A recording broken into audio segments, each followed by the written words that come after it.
believe in yourself. Spend time with yourself, 'di ba? Pero kung hindi mo ginawa yan, ewan ko na lang sa'yo, next week na lang ulit, ha? Sayang! Sayang! Minsan lang na mag-weekend. Ano daw?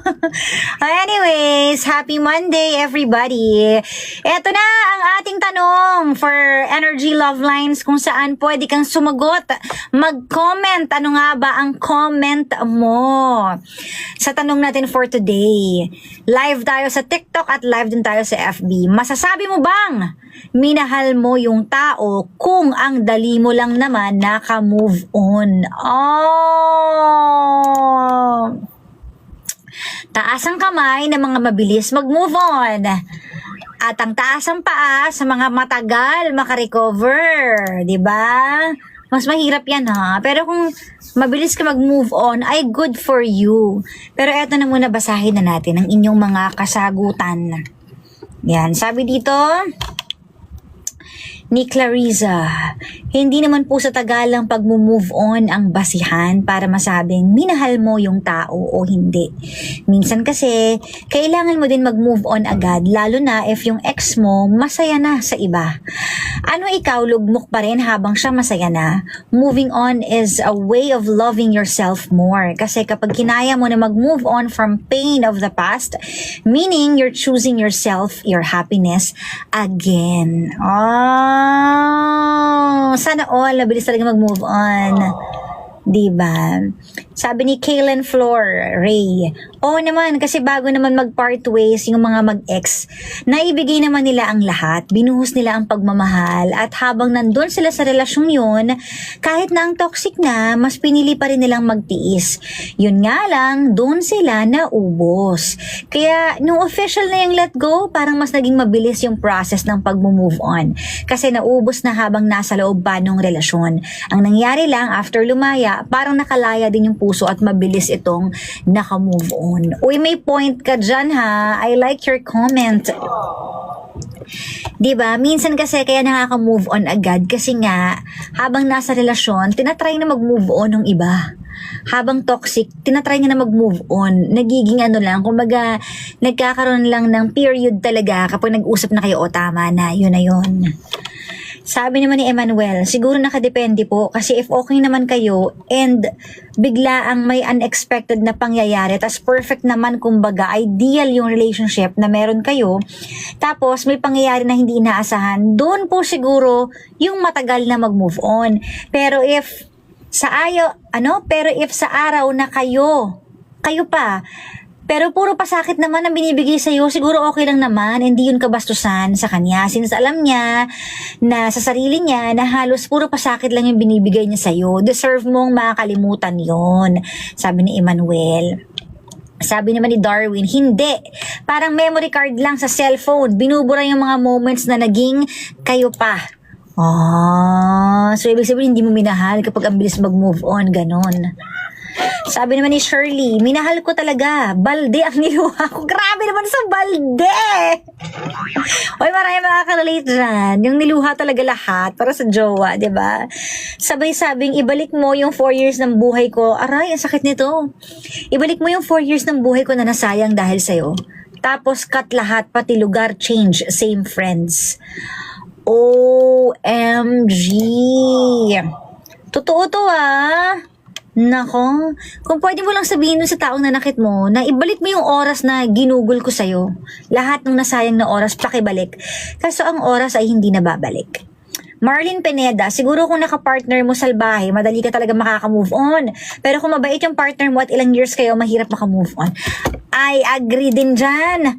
Totoo yan, di ba? Kapag pangit yung pinaghiwalayan ninyo, mas maiinis ka, mas matatanggap mo na, dapat lang talagang iniwan ko tong mokong na to. Kasi ganito ugali niya eh. Pero pag mabait sa'yo yung naging ex mo, kumbaga ang reason lang na hiwalayan nyo is hindi niya ugali. May mga circumstances lang na nangyari talaga. Yun, mas mahirap maka-move on kasi maayos eh. Di ba? Sige, basa naman tayo dito sa comments sa ating TikTok. Sige. Ano nga ba ang masasabi nyo, guys? Masasabi mo bang minahal mo yung tao kung ang bilis mo lang maka-move on? Sabi ni Phoebe, sisiw yung 4 years. Ako nga, 26 years eh. What? 26 years! Oh my gosh! Parang married life na yun. Oh my gosh. Oh, sige. Hi, Cara! Sabi ni Julieta. Good afternoon. Hi, Marvin. Peng, hello sa'yo. Hi, Cora. Hello din. Sige, comment pa kayo. Masasabi mo bang minahal mo yung tao kung ang bilis mo lang naka-move on? Mag-comment nga dito lahat ng mga hindi pa nakaka-move on. Dali gusto kong marinig.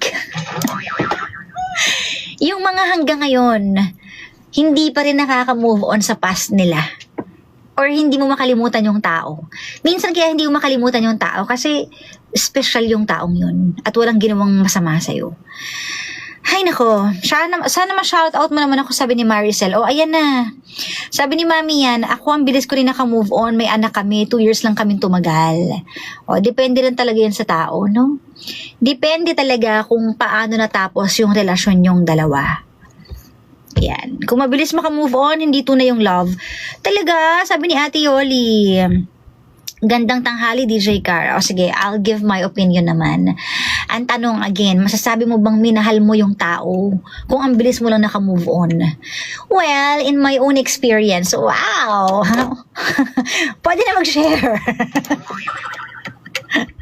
Alam nyo, may mga taong mahirap kalimutan at may mga taong mabilis naman kalimutan. Again, depende sa lalim ng ginawang pagkakamali sa'yo at depende rin yon sa lalim ng pagmamahal na ibinigay mo. But it doesn't mean na naka-move on ka agad ay hindi mo minahal yung tao. Kasi na-experience ko din naman yung 1 month lang naka-move on ako. Sabi ko sa sarili ko noon, bakit ang bilis ko maka-move on? 1 month lang.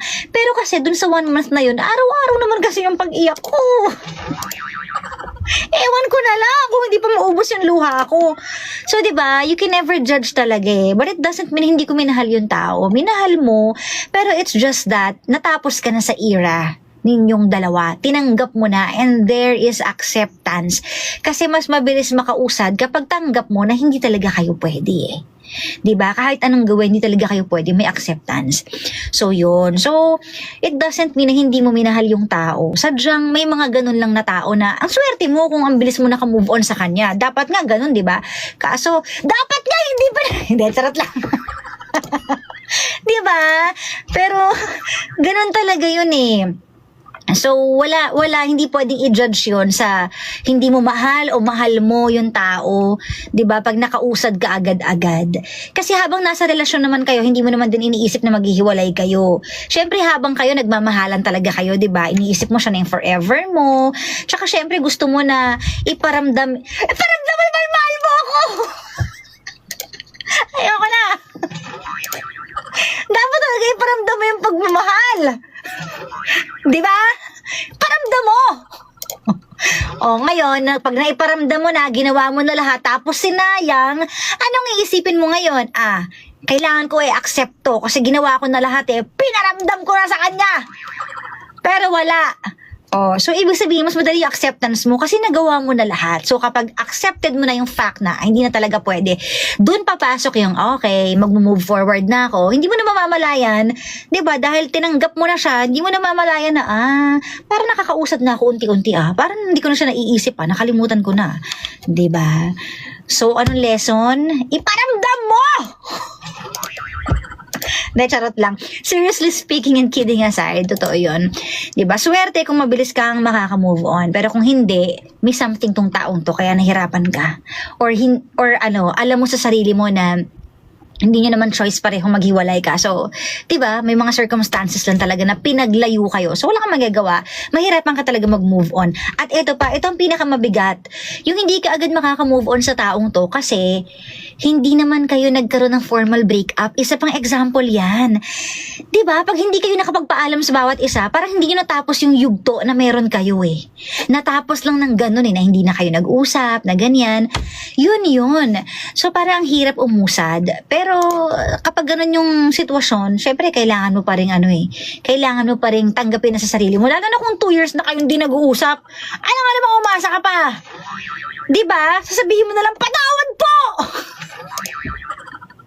Hindi ako makamove on! Diba?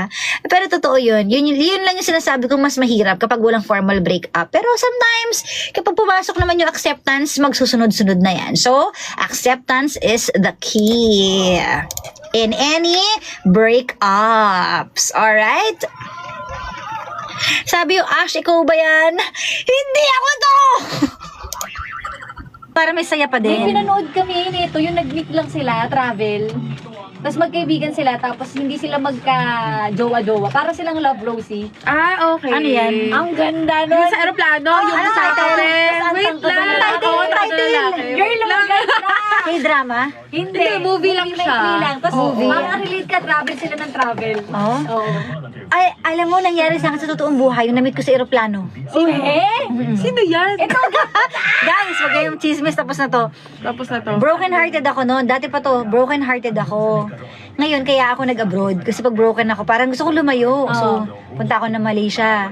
Tapos dun sa airport mismo, Oo. di ba lagi akong lobat? Oo. Lagi akong lobat. Nag-charge noon pa man. ka? Sabi ko, shucks, wala akong dalang charger. Walang saksakan lahat. At paano kayang gagawin ko? Eh, may lalaki dun sa tabi ko. Naglakas loob lang ako. Sabi ko, may charger po kayo? Pwede makihiram ng charger? Eh, meron siyang charger. Tapos, ang pelikula, pinahiram niya yung charger kasi naksa ko. Eh, nung malapit na yung flight ko sa gate na yon. So, ayun na, wala talaga akong mali siya as in kahit na ano. So, sinauli ko, sabi ko, ay, paalis na po ako, ay, open na yung gate, kailangan ko na umalis. Eh, sa ibang bansa din siya papunta. Ito po yung charger. Eh, yung charger pala niya, may goma na nakatali. Oh. Yung goma na iuwi ko, di ba mahilig akong mag-uwi? Nilagay ko yun sa kamay ko yung goma. Oh. Pagdating ko sa aeroplano, sabi ko, ba't may goma ako dito? Hala, yung goma ng charger na suot ko. Oh my God! Hindi ko na sa uli.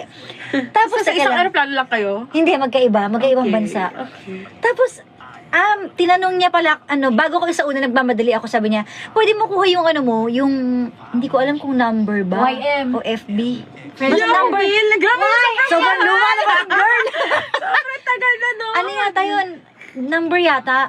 Number. Tapos kinuha niya. Pero syempre, hindi ko na alam kung nag-text siya kasi nga nasa abroad na ako nun eh. So, pag uwi ko ng Pilipinas, ayun na.